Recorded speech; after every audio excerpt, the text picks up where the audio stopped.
Hey everyone, welcome back to Corporate Decoder, where we take corporate documents and turn them into plain English for you to understand. Today we are diving deep into Tyson Foods Inc.'s proxy statement, and let me tell you, this is not your average shareholder meeting announcement. We are talking about big decisions affecting your investments and the future of this food giant. Before we dive in, if you appreciate slicing through corporate jargon to get to the real story, hit that subscribe button. And hey, our Discord community is growing, where we break down these filings even further. Link is in the description below. So what is this document all about? It is basically an invitation to Tyson Foods shareholders for their annual meeting on February 5th, 2026. But it is also much more. It lays out exactly what the company wants shareholders to vote on, giving them all the juicy details and the board's recommendations. Think of it as the ultimate guide to understanding the company's direction. Let's get to the heart of it. The meeting is set for the 5th of February 2026 in Springdale, Arkansas. The main agenda items include electing 15 directors, ratifying the selection of their accounting firm PricewaterhouseCoopers LLP, approving changes to their stock incentive plan, and a crucial advisory vote on executive compensation, plus there are shareholder proposals on the table, which we will definitely dig into. Now, the board is pretty direct about what they want. They are recommending a for vote on most items, including electing all their director nominees. But when it comes to shareholder proposals, it is a clear against across the board. This is always a red flag for us. We need to see why they are so against what their own shareholders are proposing. Let's talk about the people in charge. There are 15 director nominees, which is a pretty big board. What is interesting here is the mix of independent and non-independent directors. While many are independent, a few, like John H. Tyson, Donald King, John R. Tyson, and Olivia L. Tyson, are listed as not independent. This is often due to family ties or significant ownership. Now, two new directors, Sarah Bond and John R. Tyson, started in 2025, meaning they are relatively new to the big chair, so to speak. The company highlights a range of skills among its directors, from executive leadership and financial literacy to industry, specific experience in technology know how this is standard practice, but it is good to see they are aiming for a diverse set of talents. What you want to see is how these skills translate into actual performance for the company. While this filing doesn't contain the detailed financial tables, it points us to their annual report on Form 10-K for the fiscal year ending the 27th of September 2025. This is where the real numbers lie. The proxy statement does mention a consistent dividend history, with the 14th consecutive year of an increase in the annual dividend rate dating back to 2013. That is a pretty solid track record of returning value to shareholders. Tyson is also beefing up its community efforts. They donated over £15 million of product and supported various disaster relief efforts.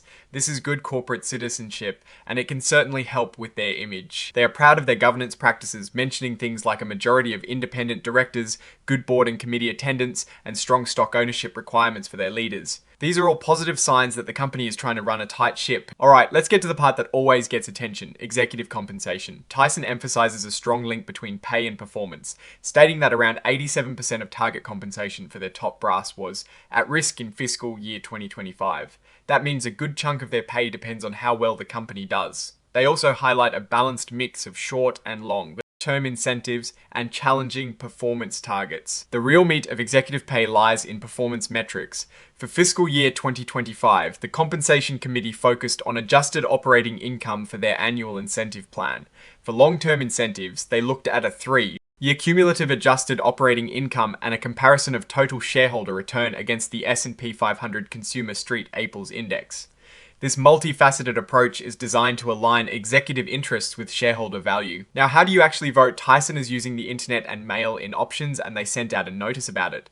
This is pretty standard practice to save on paper and mailing costs. They also mention householding, which means if you share an address with other shareholders, you might only get one copy of the materials. This is to reduce waste and costs. Here is a key detail that impacts voting.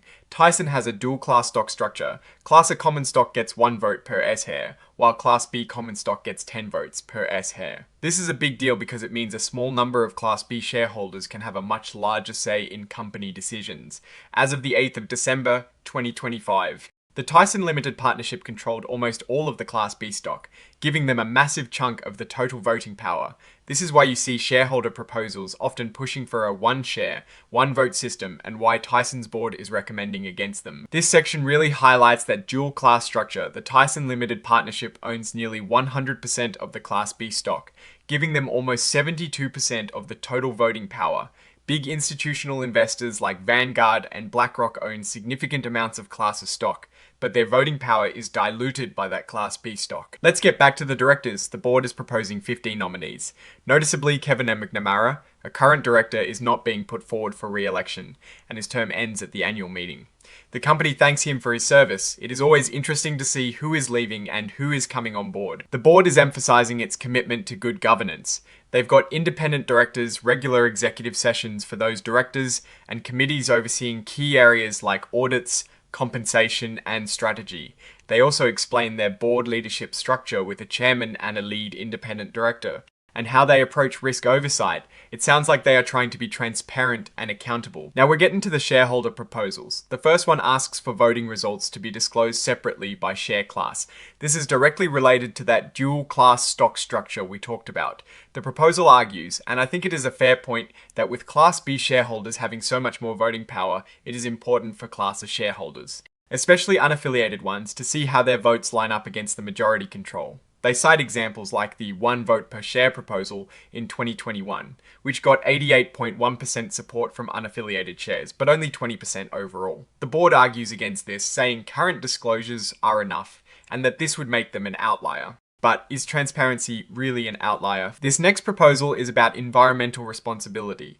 It calls for a report on the impact of waste lagoons used in industrial livestock production.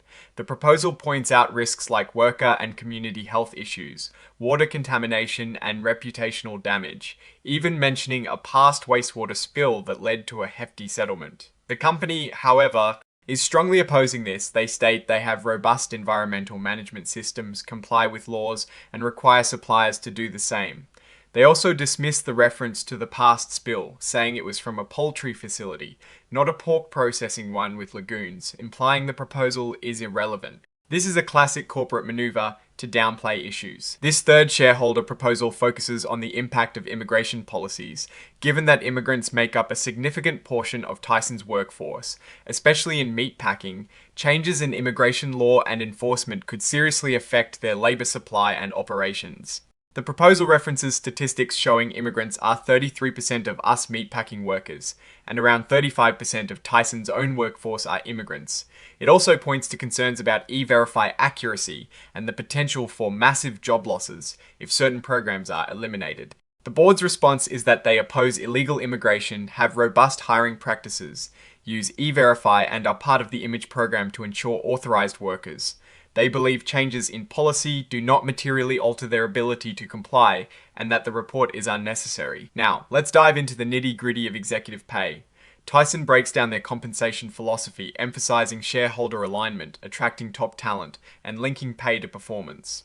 They talk about base salary, annual incentives tied to performance metrics like adjusted operating income, and long-term incentives like stock options and performance stock. Looking at the compensation mix charts, it is clear a huge chunk of executive pay is variable and at risk. For the CEO, around 90% of his target compensation was tied to performance in 2025, and for other top executives, it was about 83%.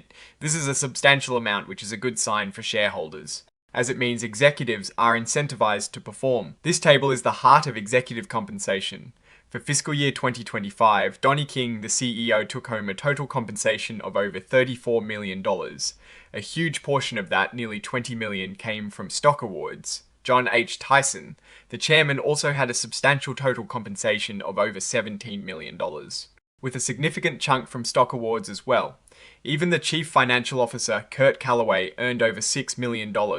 These are large numbers, and it is important to see how they align with the company's performance. This table details the specific awards granted. For fiscal year 2025, the CEO, Donnie King, received new equity grants with an impressive reported value of over $19 million in stock awards, nearly $3 million in option awards. And then you have the non-equity incentive plan awards, which are his bonus payouts. It is a massive compensation package. This table shows what these executives already have in their pockets, so to speak, in terms of unvested awards. For For Donnie King, he had stock options with a potential value in the millions, and then you have the stock awards, which are also in the millions, including performance stock with a potential payout reaching over $9 million.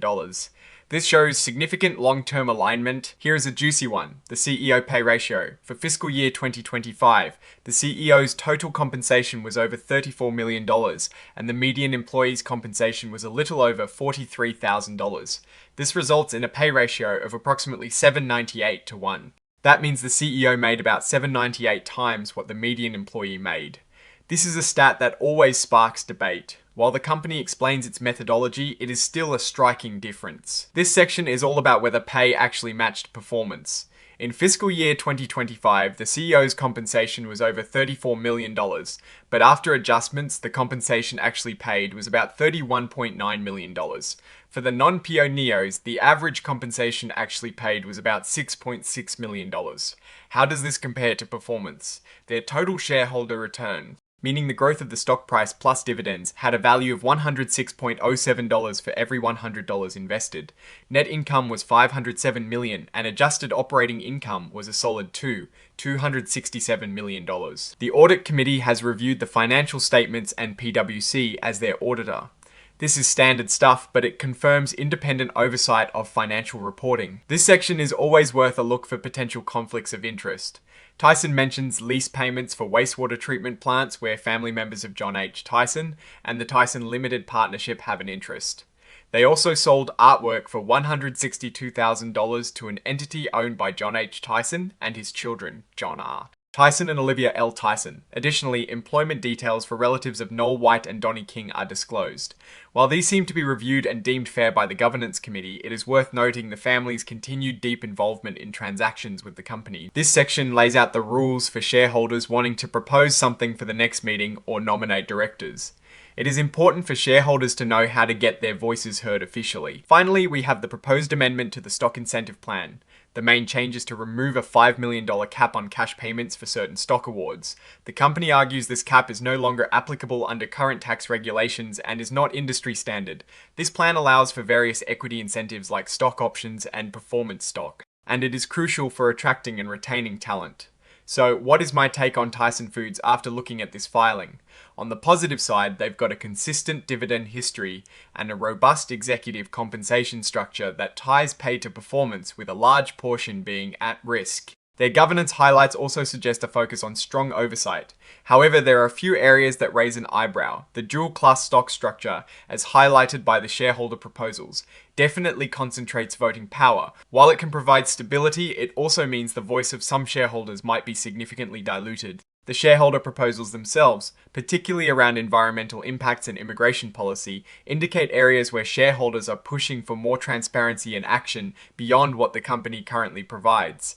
Their opposition to these proposals, especially the one on voting results disclosure, could be seen as resistant to increased transparency. The high executive compensation numbers, while largely performance-based, are still substantial and warrant scrutiny, especially in relation to the CEO pay ratio, and the continuous involvement of family members in various company transactions, even if deemed fair, is something to keep an eye on in terms of corporate governance. Overall, Tyson Foods appears to be a company with a strong operational history and a dedication to shareholder value through dividends and performance-linked compensation, but the ongoing tension around its governance structure, shareholder proposals, and executive pay suggests an environment where shareholders are actively seeking more clarity and influence. The direction seems to be towards a cautious, controlled approach, but the pressure for greater transparency and responsiveness to shareholder concerns is evident. Alright, that is our deep dive into Tyson Foods' latest proxy statement. What do you think about their executive compensation, the dual-class stock, or those shareholder proposals? Let me know your thoughts in the comments below. If you found this breakdown useful, please give this video a thumbs up and subscribe for more corporate insights. And don't forget to join the conversation on our Discord server. The link is in the description. Thanks for watching, and I'll see you in the next video.